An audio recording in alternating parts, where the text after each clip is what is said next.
Welcome to LOA Today. I'm Walt Thiessen here with Bill G. and Alex King. Today is Tuesday, May the 14th, 2019. It's 8 a.m. in New York, 5 a.m. in Los Angeles, 1 p.m. in London, and in Sydney, Australia, it's 10 p.m. Wherever you are in the world, thank you for joining us for another episode of LOA Today, your daily dose of happy. And I am happy to be doing our Tuesday morning show with Alex and Bill, particularly because Bill has such a wonderful memory, and he also listens to all the episodes, so he can tell me exactly what we talked about last week.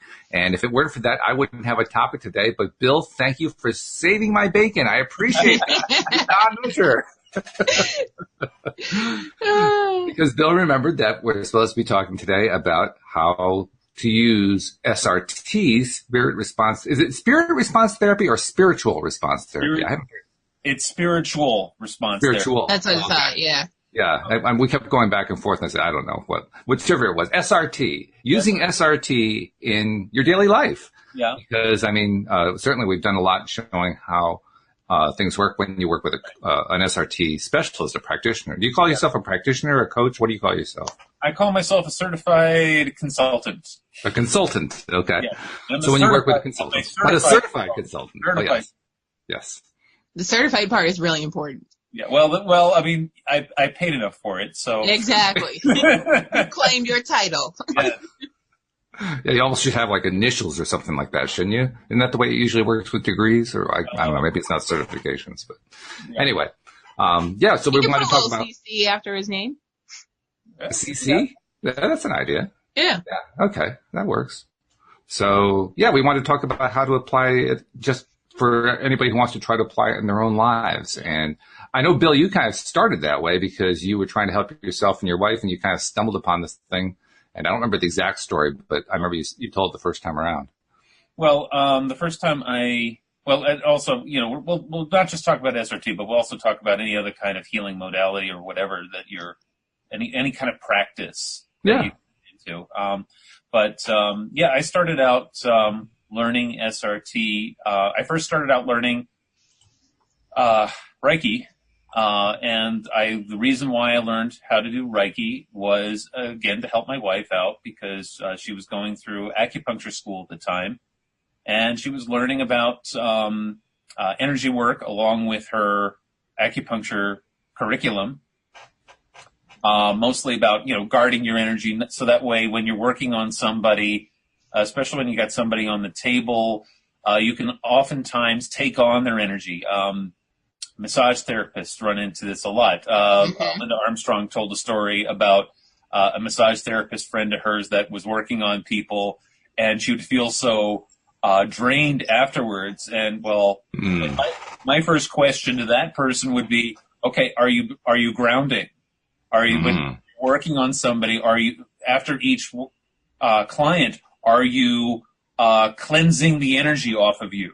Because especially when you're working on somebody and you're touching them and you're affecting their chakras and you're making a very physical contact with them, your energy is blending with their energy.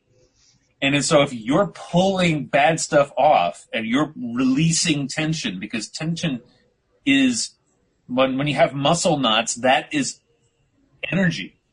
And so when you're releasing them, you're releasing the energy. And when you when you have muscle knots and whatever that are energetic in nature, often they are emotional in nature. So when you release them, you're releasing emotions, and those kind of emotions scatter everywhere, and and if you suck them all in like a magnet, when you're the practitioner, you're going to feel lousy at the end of the day.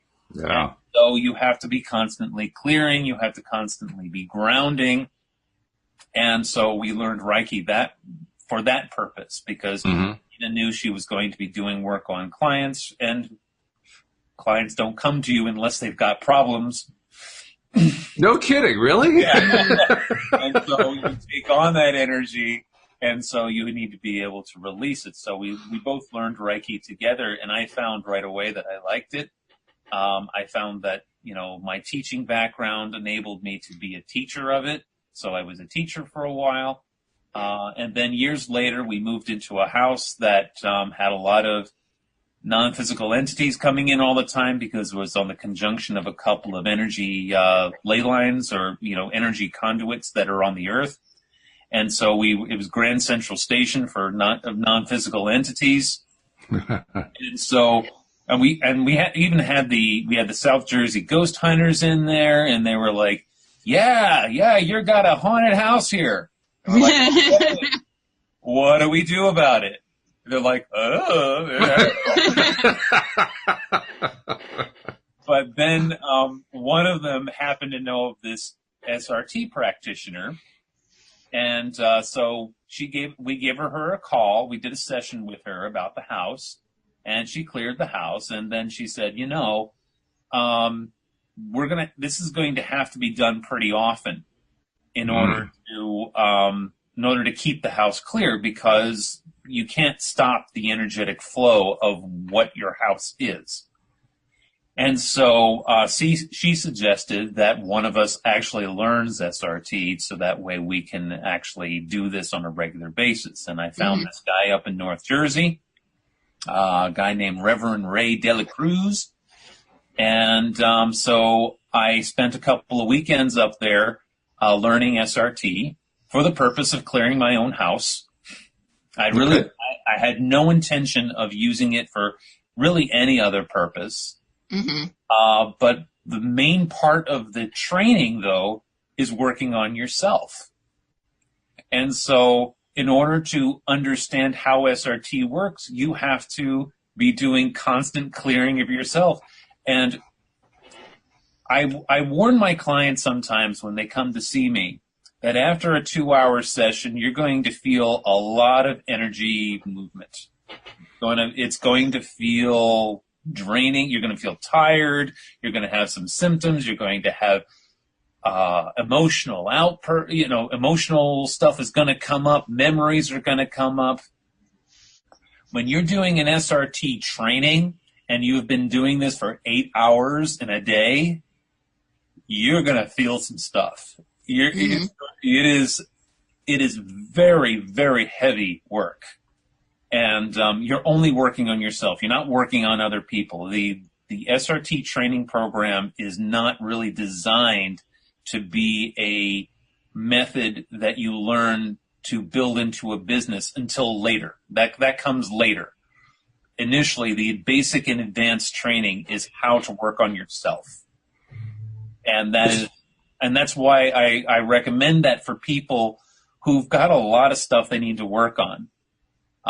It's great if you just come to see me and I do a session on you. We clear out some stuff, or maybe we do multiple sessions. But there are some clients who really take to it, really want to learn it, and which is why I recommend that they actually get the real training from a certified teacher, because that's where the real work starts.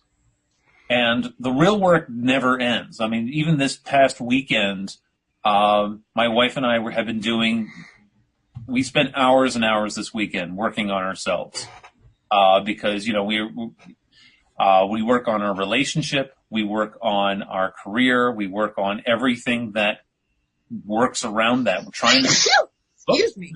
Oh, that's you. I almost died, but I'm cool.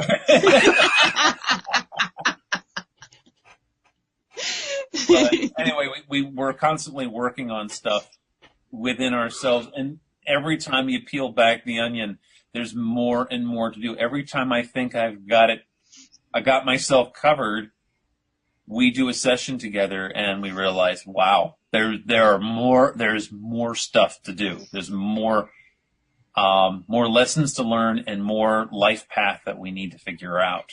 So, which makes sense. Anybody who studies law of attraction and tries to learn how to be a better deliberate creator or conscious creator knows you're constantly working on yourself just for one really, really basic task, and that is focusing on what you want and not on what you don't want, which is an amazingly difficult thing to do. It takes a lot of practice and a lot of trial and error, a lot of mistakes that didn't quite work. Why am I focusing on that? Lots of processes to work on to do that. Anything from journaling to meditation to mirror exercises to all kinds of talking things you can do. My God, I mean, it's just an ongoing thing. So of course, yes. I mean, any therapist can tell us that, right? That's what therapists deal with all the time. Stuff comes up and it just keeps coming up until finally you clear everything out and you get to the point where the client is healthy enough to be living their life the way they want to without a therapist. Right. I mean, just look at the podcast. I mean, if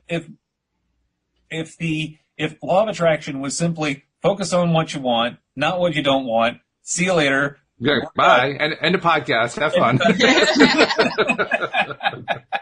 And by the way, for people who are connecting to the live stream to watch us, this is also Q&A. And we're going to be talking today about various things you can do, particularly with SRT, to work on yourself. How can you use it in your own life? So if you have questions that you'd like us to address, particularly that you'd like Bill to address, just use the live stream comments section. On your smartphone device, you probably have to scroll down to find that. It's probably near the bottom of your screen. So just scroll down. You'll be able to type your comments there. But we would be very happy to include your questions as we're talking. And I just realized that I'm remiss because I have not acknowledged that Alex has her beautiful ears on today. And actually, they're new. They're new. They're new ears, and they sparkle. And I really like that. They do. Yeah, I love the sparkle. Well, you do, and you do it every single time you're on the show. But I also wanted to ask you, I mean, you have had plenty of things to work on in your life. I mean, you've gotten professional help to work on stuff too, and I'm pretty sure you work on your own things on your own. So is this a show topic that is kind of near and dear to your heart, all the different things you can do to work on yourself? Well, I wanted to say yes, starting off with what Bill was talking about in the beginning about guarding your energy. And as a hairstylist, you deal with a lot of people's drama and energy and all kinds of stuff, and you bring that home because especially as someone who loves other people's drama. I'm like, girl, guess what happened today? But you don't realize how you're internalizing it, and it rubs off in your home life. So you have to be aware of that. But other than that, I don't journal, I don't meditate because I can't focus, and I do my version of mirror exercises. So that's good, working for me so far. Those are good. Hey, you do what you do. I feel like I need another practice, but I don't know what it is yet. But I haven't gotten off my butt to research anything. So. Yeah. Well, that does help. Yeah. You have to kind of take action at some point, right? Yeah. Yeah. I'm trying to take my hands off the oars, just it'll happen. We all try to do that. And then we reach for the oars again. I've never figured that one out. Bill, why do we keep reaching for the oars? Do you know? Because McDonald's is over there. That's why. It's all McDonald's fault. That's what it is. Actually, my blog post back last week was about letting go of the oars. Is that right? Yeah. Okay. Well, good topic. It is a great topic, and being the hairstylist thing, you're working right around that person's crown chakra. Exactly. Like I said, if I knew then what I know now, it would have been totally different. Yeah. Any professional out there who works directly with people where you are touching another person on a daily basis, either, a hairstylist or a massage therapist or anybody where it's necessary for you to get within the personal space of somebody else, you have got to learn how to keep yourself clear. Absolutely necessary. So let's talk about using SRT for that purpose. I mean, first of all, there's a bit of a discipline to learn here. And I know you've kind of gone over this in the past, but maybe you can just kind of go over some basic concepts that people can keep in mind if they're deciding, yes, I'd like to give SRT a try and see if I can use that as one of my many methods that I use to try to redirect my thoughts every day. Well, before going into SRT, if you're the kind of person who has to touch somebody or whatever, has to be in somebody's field and need to be cleared, my recommendation is actually not to start with SRT, but to start with Reiki. Okay. Most SRT practitioners are not as easy to find. There's not that many of us. But yes, we're spread out throughout the world, but if you were to look up on the website, the SRA website, likely you may find only one or two in your state, or if you find a lot in your state, they may be hours and hours away from you and whatever. So that's not exactly convenient. No, we do this work online too, so that's not a problem. But if you want something you can learn quickly and relatively inexpensively, you can look up who are your local Reiki practitioners. And there are Reiki practitioners everywhere. In my town alone, here in Rutland, there are over half a dozen Reiki practitioners, and and half of them are teachers. Mm-hmm.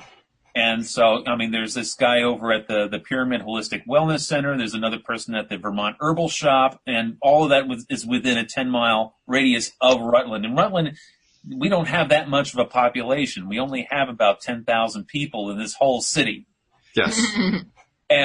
But in that small town, there are plenty of practitioners. So if you just look up Reiki practitioner in your Yellow Pages or just on the web, Reiki practitioners near me, likely you're going to be able to find one within a 10-minute to a half-hour drive from where you are, unless you live way out in the sticks. But yeah. You just showed your age, Bill, because I can't even remember the last time I used the Yellow Pages. I can't remember the last time I saw Yellow Pages. So. Hello, they're online. I know they're online, but I mean, physical Yellow Pages. When was the last time you saw a physical Yellow Pages book? They actually still do. Vermont is a unique place. Technology-wise, we're about 10 years behind the rest of the world. Yes, okay. Our home book still arrives, and we put it directly in the recycling bin because we never use it. well, at least you're using flip phones. That's good. It's funny because my mother saw a meme that she told me about yesterday she's like, isn't it funny how people are complaining about their information being all over the internet when there used to be a book that came to your house every year with your name, your address, and everything. Yeah. It's true. Of course, the one difference was that the phone book entry didn't include your personal habits, your pets' names, all your favorite reading preferences, all that kind of thing. But your point is a valid point. Yeah. Anyway, that would be my first recommendation if you want to dive into this type of work, is start off with Reiki, because it's, like I said, it's relatively inexpensive. You can usually get the full training for less than $1,000. Usually it's less than $500 usually. And there are some people who are willing to give out the training for free. Yeah, I got mine for free. Yeah. So, it's very widely disseminated. Now, there was a time, I mean, I can go on and on about Reiki because there was a time when it was a carefully guarded secret. Through the Usui tradition, and you had to pay like $10,000 to get your training and whatever. But that has. And I got to ask you, I mean, was that anything other than a money-making thing? Why was it a secret?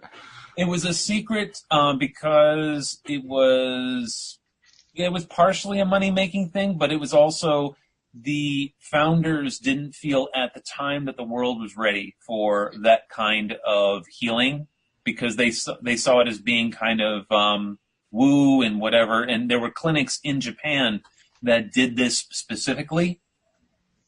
And right after Dr. Sui died, there were his followers created, this training program. I mean, he trained only a select group of people for his clinic in Japan.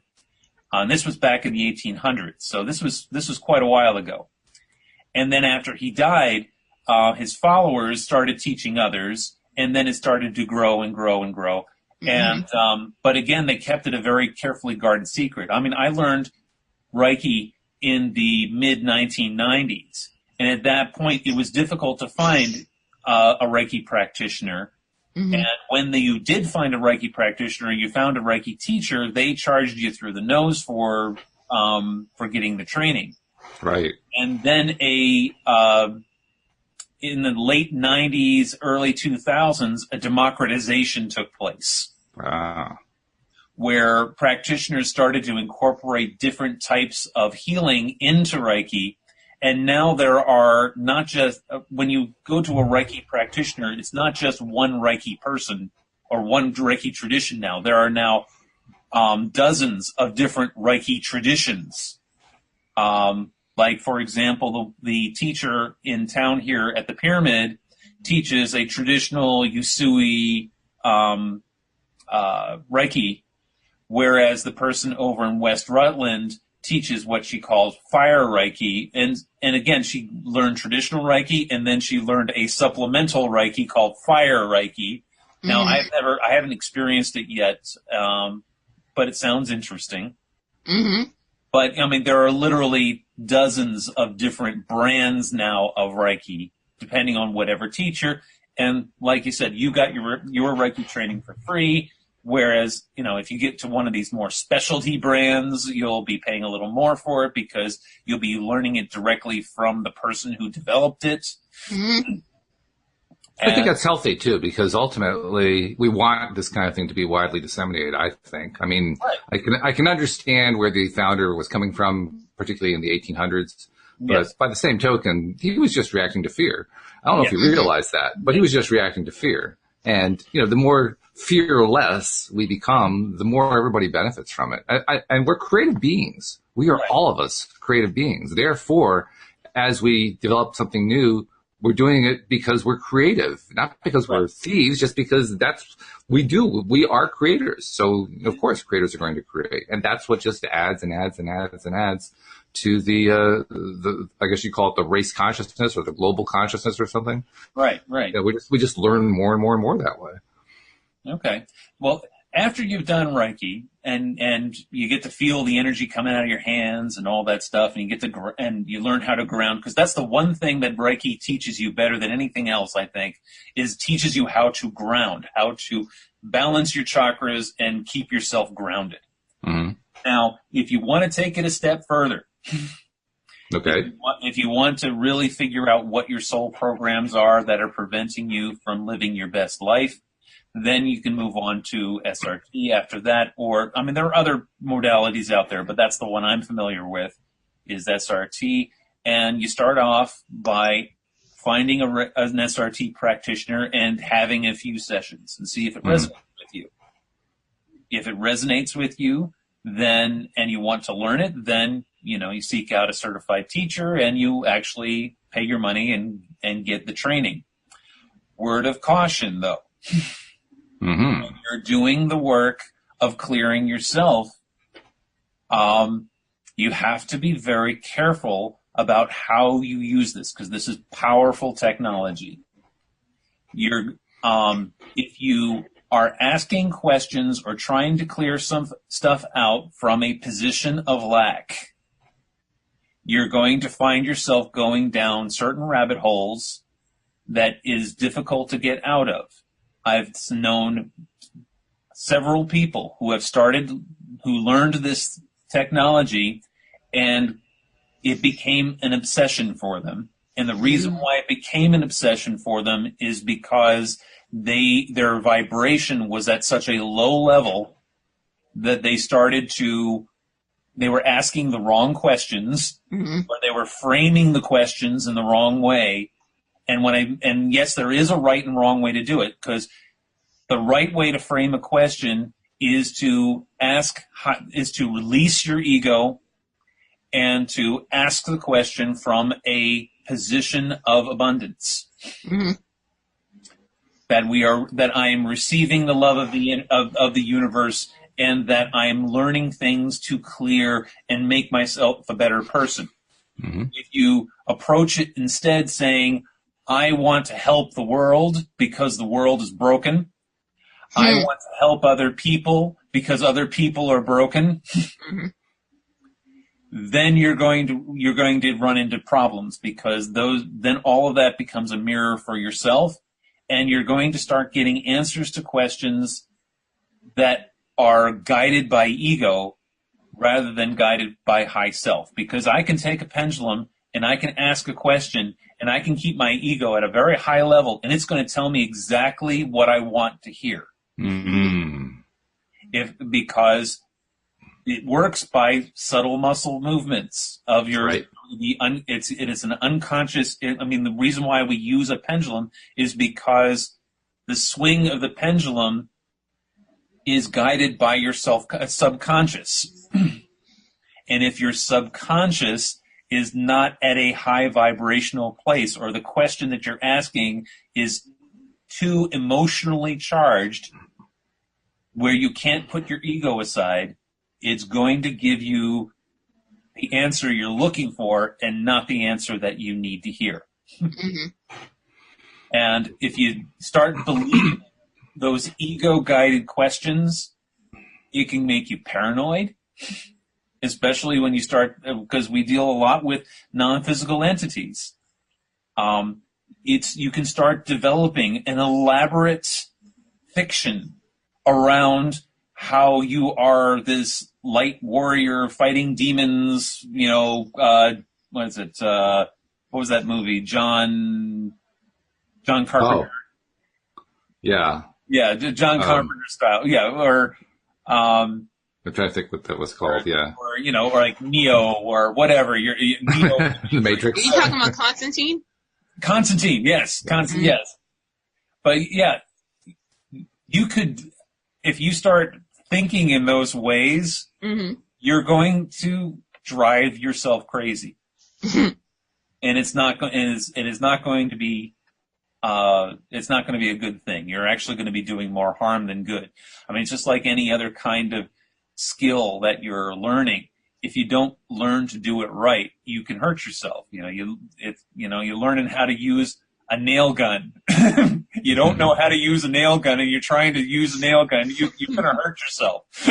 This can happen, no doubt about that. Now, and it raises two questions for me. There's an obvious one, but there's also a preliminary question that I always like to ask first, because I find that the word ego gets kind of thrown around a lot. So let's start with defining what we mean by ego. But then once we've done that, what can we do to make sure that we don't get the ego in the way?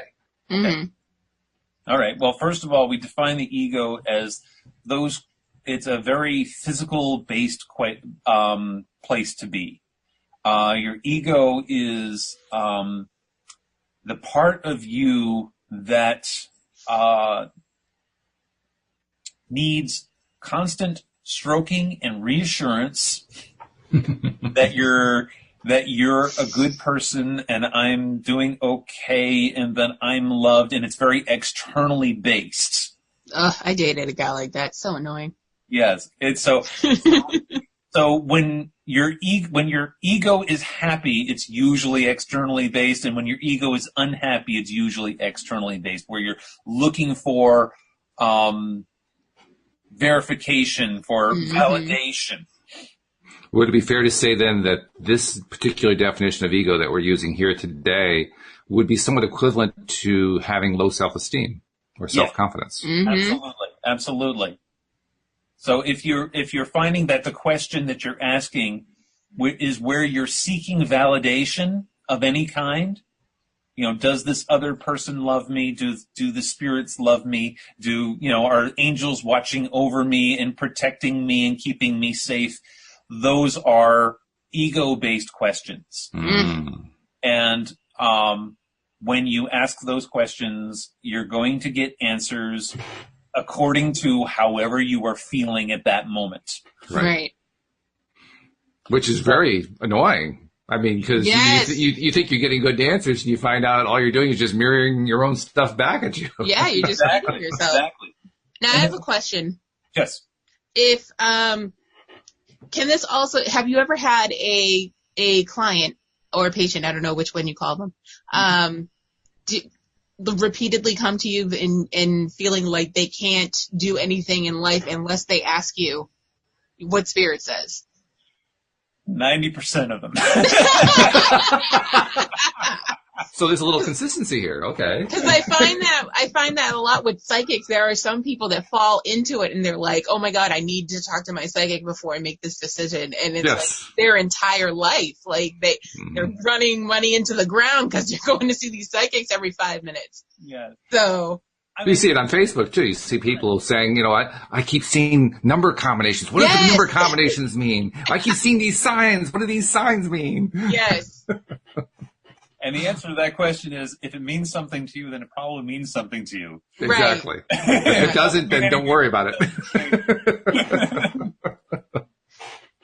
Yeah, validation is a beast.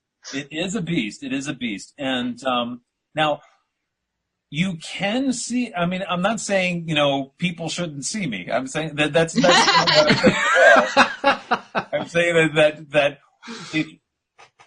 if you're seeing a psychic and you're seeing a SRT practitioner because you are seeking validation, you're not using it to what it is meant to provide for you. Mm-hmm. Now I'm going to ask a really esoteric question here. Okay? One of the key concepts that Abraham, for instance, teaches us is the idea that as we make choices in our lives, others might look at those choices and say, what are you making those choices for? I mean, you're crazy to be doing that. All you're doing is you're harming yourself, blah, blah, blah, blah, blah, blah, blah, blah, blah. Yeah. You know, or why would you even choose to do something so hateful as whatever X is, you know? Mm-hmm. And so the question becomes, well, if you're spending a lot of time on what we're now defining as ego-based questions, why are you doing that? Why are you doing that? Why are you doing that? But Abraham points out, you know, there's a purpose to all of it. We may not know what the purpose is, but there's a purpose to it. And even the person who's doing it themselves may not know what their own purpose is. And they find out later, oh, the purpose was actually to learn this thing that I needed to learn, or to do that thing that I was trying to do, or whatever it is. So what do you think about that? Now, I have to admit, that's kind of an out there woo-woo kind of question, but I think it's important. It is. It is an important question. And actually, right before the podcast, I just finished writing my blog for the week. I haven't posted it yet, but it goes right on to this topic. Oh, okay. And the law of attraction again. Right, law of attraction. And in this particular case, a client of mine asked me to do some work on her adult son. Because, you know, he's having medical issues and he's having self-esteem issues and whatever. Can you fix him? Oh, boy. And my first response to her is, okay, I'll research it, but I'm not going to be able to clear it for your benefit. Yes. Nicely phrased, I might say. Right. Yes. Because that's not what we do here. We can't fix anybody. Yeah. And even the clients who come and see me, I make it clear, we are not here to fix you.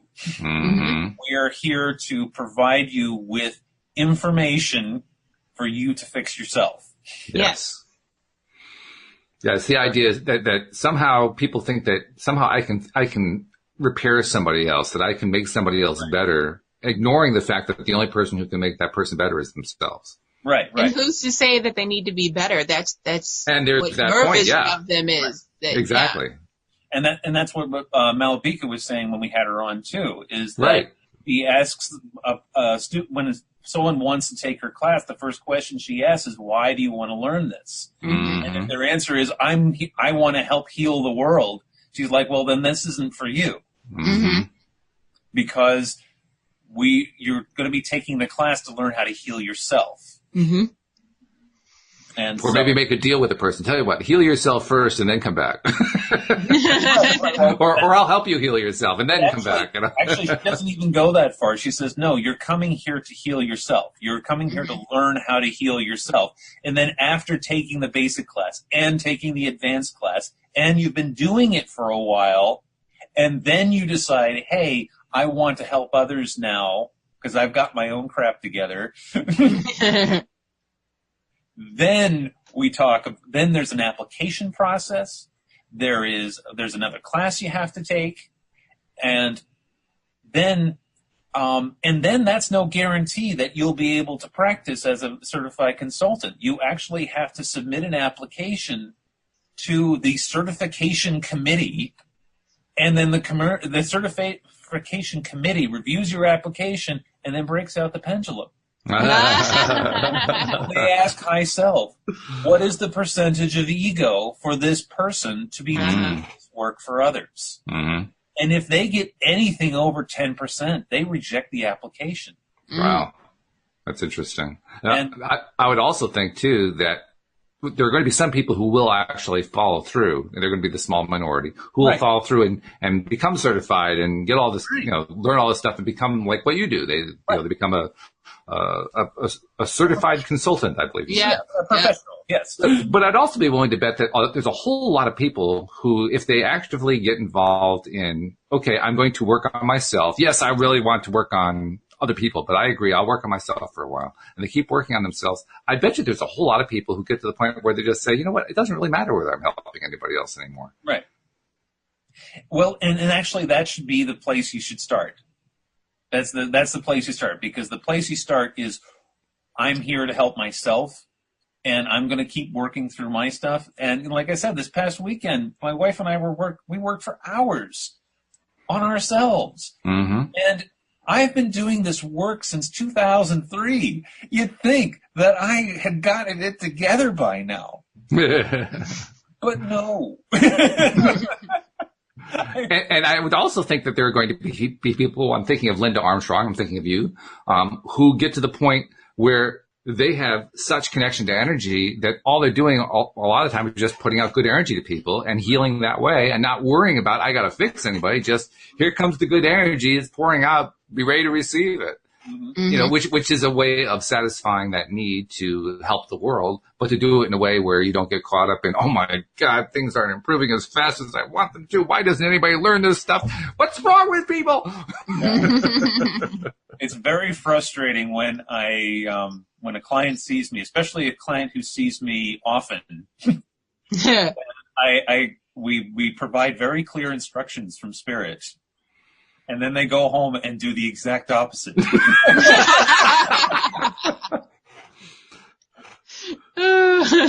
Again, when I feel frustrated, I'm saying, okay, ego is a little bruised here. I was seeking validation in them actually following through. Mm-hmm. Think of it as job security.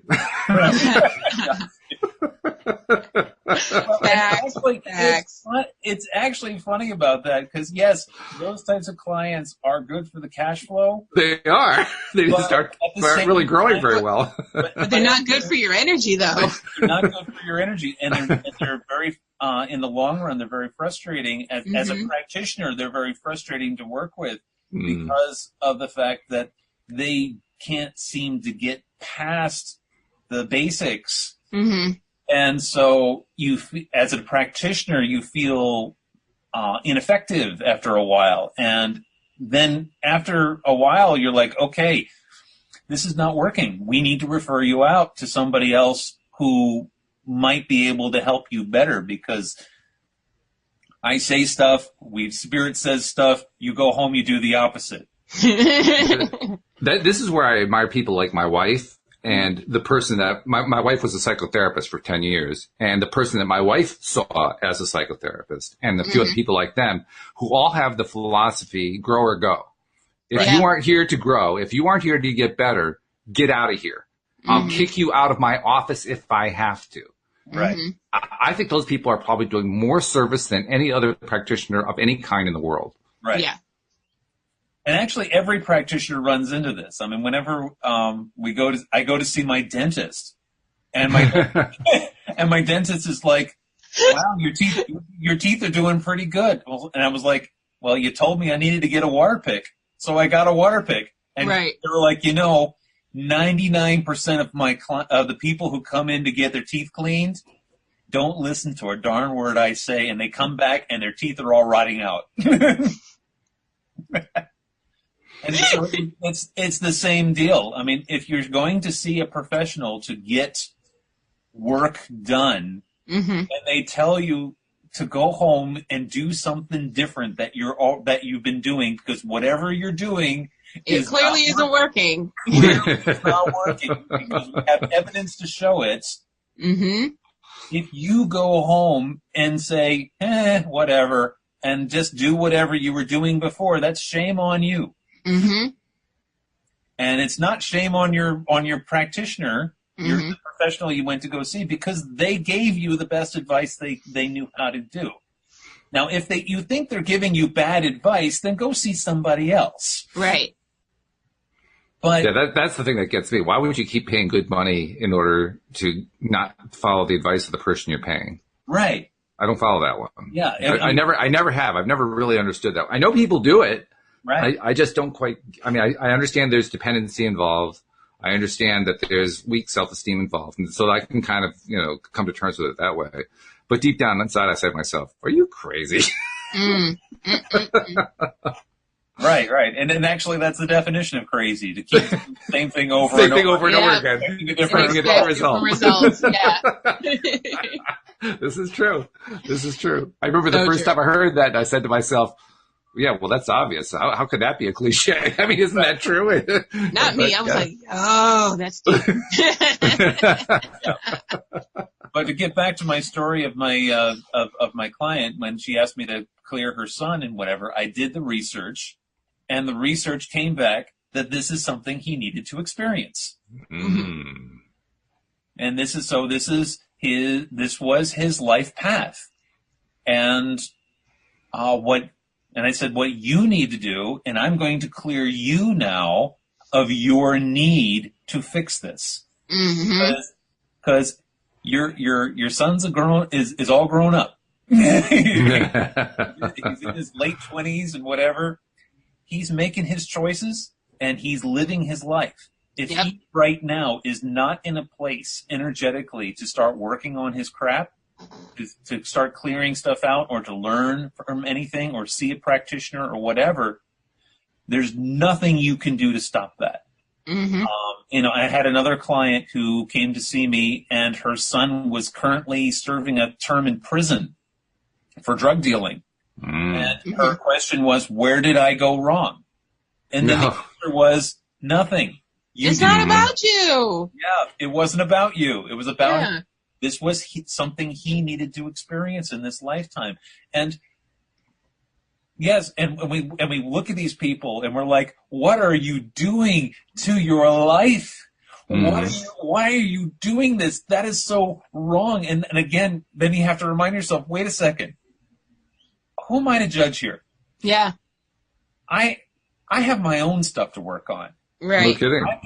I got my own things to work on, and whatever they're doing is right for them. Even if it's the worst possible thing they could be doing, it is right for them because that is on their soul path. They are on their soul path. They are doing their thing. Now, if you person listening here right now want to change that, you want to change the script, you want to live a better life, then you need to make that choice for yourself, and you cannot make that choice for anybody else. That's right.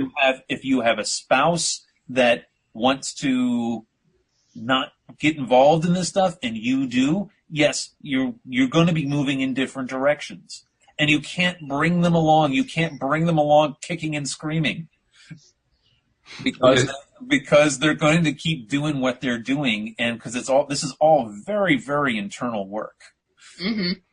Yesterday, Louise and I spent a good portion of time in the hospital. She had a deal going on with this medical thing she's been dealing with, and had to make an adjustment in her medications. And while we were there, in one of the other rooms where people were being treated, I was kind of walking the halls at one point because we were just waiting for some lab results to come back. And I saw this guy in an orange jumpsuit, and I realized he was a prisoner.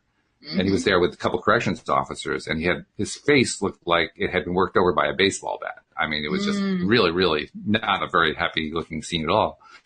And I remember my first reaction was, there but for the grace of God go I. Like, thank God I don't live that guy's life.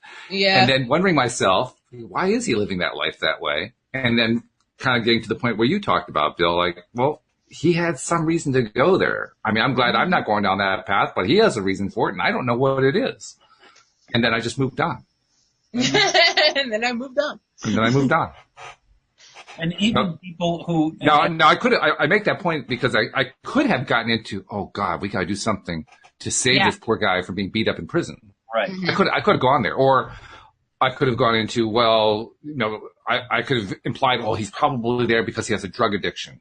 Oh, and how terrible. We're throwing people into prison on drugs. I could go on down a number of different rabbit holes. Or I really, really wanted to. Or fear, too. Oh, my God, keep that guy away from me. Oh, yeah. Well, actually, at one point, they walked him down the hall because they wanted him to take an eye test, and they walked him right past me. And I could have had that reaction there, the fear reaction. Right. Actually, all he was just doing was walking down the hall, but that wouldn't have stopped me from having a fear reaction if I wanted to. Oh, yeah. Absolutely. Some people feel that way, when a police officer walks in the room. Oh, yeah. Or a black person walks in the room. Or a black person walks in the room. Or any fill-in-the-blank walks in the room. Yeah. It happens with tall people, too, by the way. Yep. Oh, yeah. You see it a lot. I see it a lot, I should say. I can tell you, I can walk into a store, and I can see, all the other patrons there, and they're all going to check me out because I'm tall, right? They want to look at, this tall man. And there'll be one of 3 different reactions. First, there's little kids who are just open and blatant about it. Like, wow, he's tall. That's one of them. The second one is, particularly with some women, you get that look where they're looking up and down saying, whoa, you can just kind of see the wheels going, right? And then there's the third group that just kind of smiles and, they come up with some joke. And then there's the fourth group that's terrified of you. Yeah. You can just see them trying to find the nearest aisle to hide in, like I'm going to attack them or something. Right. Well, maybe they feel like you're going to fall over and then it's a bull in a china shop situation. And taking everything down with them. Ah! I can see that. If you're over a certain height, then you've forgotten how to walk. Yeah, that kind of makes sense.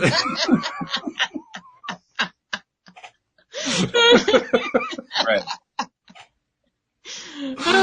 Sorry, that's a real aside there, but I just had to throw that in there. Is there the fifth type of people that are like, oh, he can reach that shelf for me? I have had people ask me, can you reach this off the shelf for me? Yeah. I even had one, because Louise and I often go shopping together. I had one who turned to Louise and said, can I borrow your husband for a minute? That probably would have been me.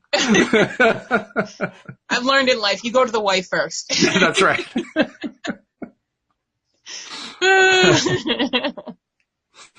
Crazy. So, but yeah. Sorry, Bill. We so rudely interrupted you with a bit of wild humor there. Yeah, but yes, there's a lot of directions you could have gone down, and I see when I'm doing tax preparations, you get the occasional, you get all kinds of people, which is why I love doing tax prep. You get all kinds of people. Everybody needs to do their taxes, so it's you get the whole gambit of people. Mm-hmm. You get the ex-cons, you get the people, whatever. And the thing is, when you actually have them sitting down in front of you and you talk to them like a person, the first thing you realize that everybody's a person. Yes. Yes. That no matter what label that they put on themselves for the rest of the world to see, everybody's a person. What a valuable insight that is. I mean, anybody who wants to work on their self-esteem, who feels like they're dealing with that ego issue we were talking about, start there. Just start with everybody's a person and appreciate them for themselves as people. You'll knock a whole bunch of crap out of your life just by doing that. Yeah. You skip a bunch of steps doing that. Yeah. And anybody who's ever worked retail learns that pretty quickly, too. Very quickly. I mean, you worked with it on the tax side. I worked with it on the bank teller side. Nothing like working with people with their money to give you an idea of what people are really like.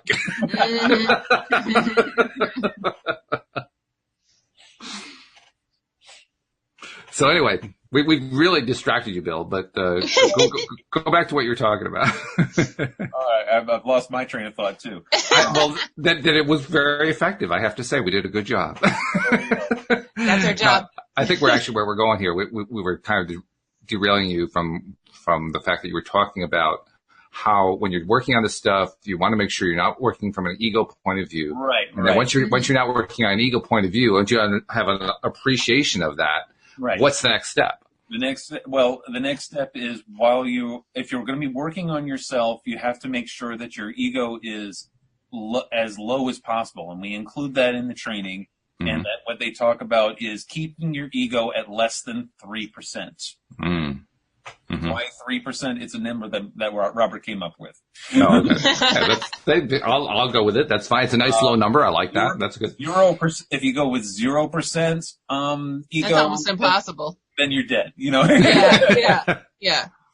So he was like, okay, you got to have something in order to keep breathing. So we'll let you have 3%. We'll let you have 3%. By the way, it's a sobering thing. I mean, I've done a little bit of experimenting with the pendulum and trying to do some of these practices. And it's a sobering thing to ask, okay, so how much my ego is in the way? And it comes back with 60%. And I say, oh, shit.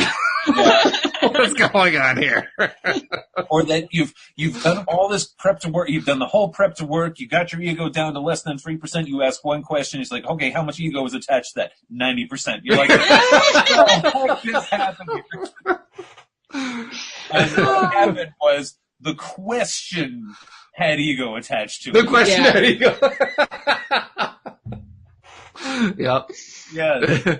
You do all the prep to work and you ask the question, does somebody love me?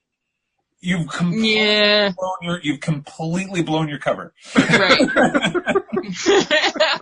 Your cover. So, yeah.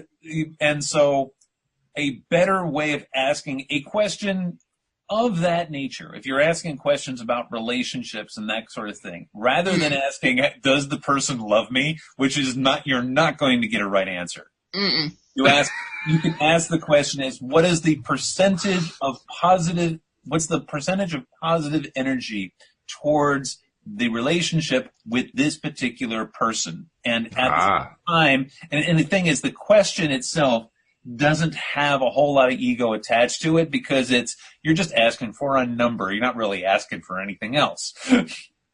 So you want to try to avoid yes or no questions.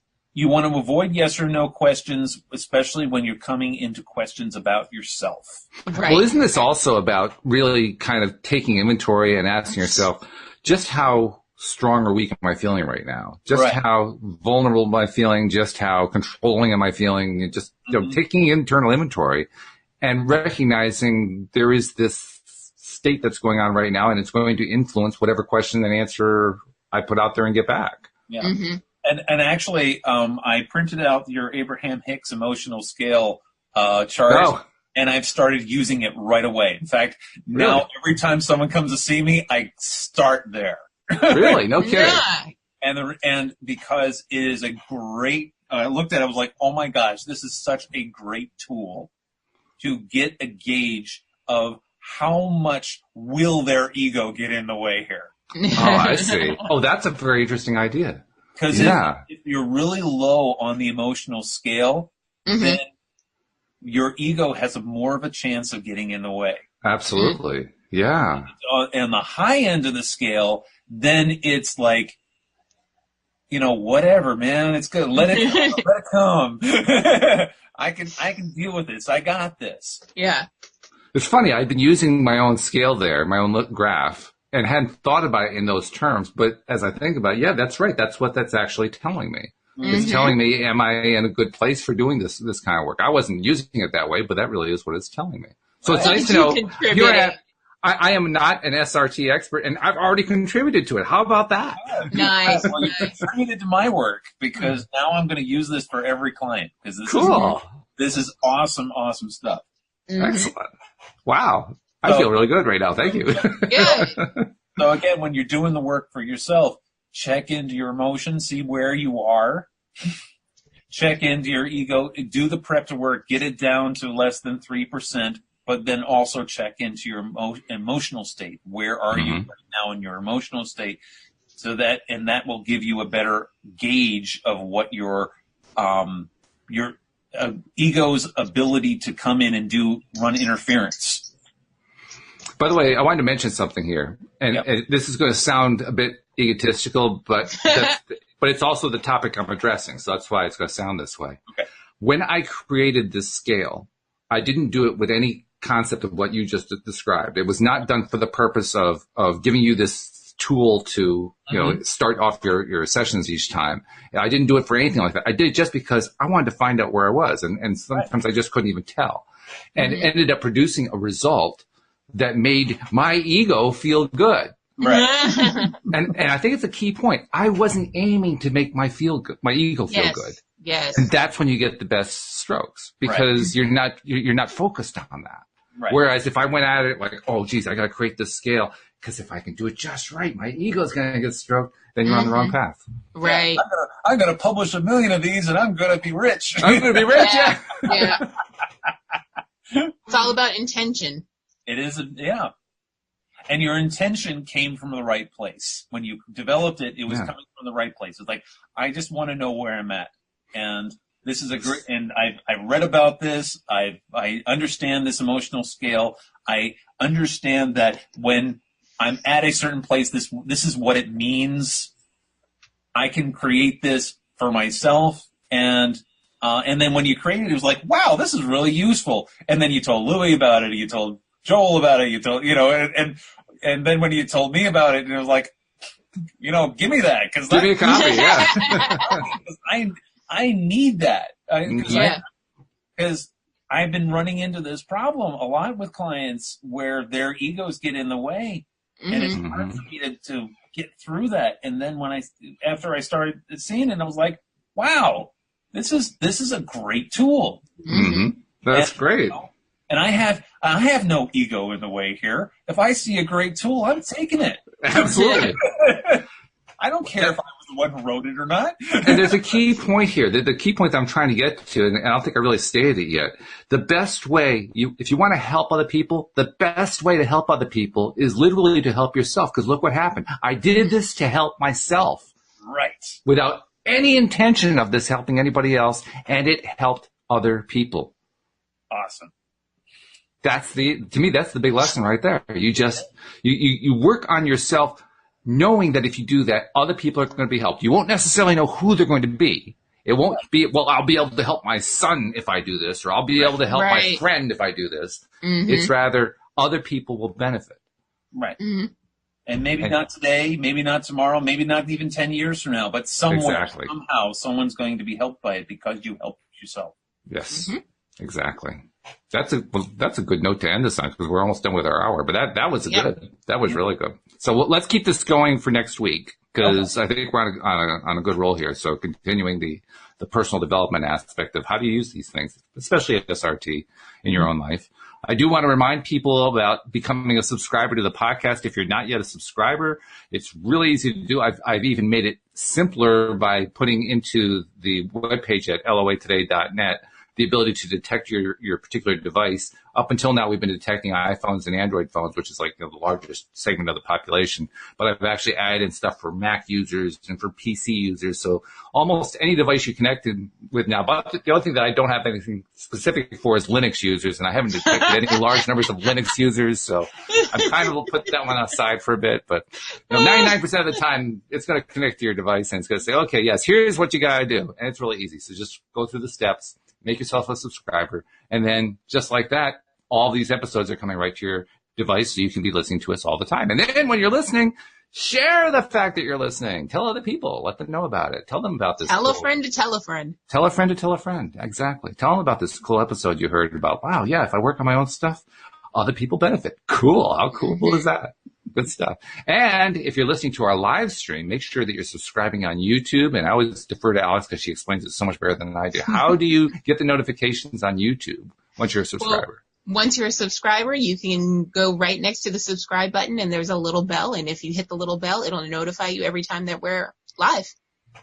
Just that simple. See, you say it so nicely. It's beautiful. It's a thing of beauty is what it is. Thank you. And speaking of things of beauty, thank you, Bill, for all the insights you're sharing about how to take these processes, SRT and Reiki and so forth, and incorporate them into our lives. And we'll just continue that discussion next week. So I can't wait to find out. Can you give us a clue what we're going to talk about next week? I have no idea. You have no idea. Okay. Whatever the spirit moves you, right? We'll see what happens. Yeah. We'll just get the pendulum out. We'll swing it back and forth. We'll say, oh, yeah, that's where we're going. All good stuff. Really good. So thank you very much. Thank you, guys, for all your help. Thank you to our live stream listeners. We didn't actually have any questions today, but people were watching. I mean, you can see the numbers of people coming in. So thank you to our live stream listeners. And most important of all, thank you to our podcast listeners who are like 99% of the people who listen, because without you, we wouldn't have a podcast. And with that thought in mind, we will see you all next time here on LOA Today. Goodbye, everybody.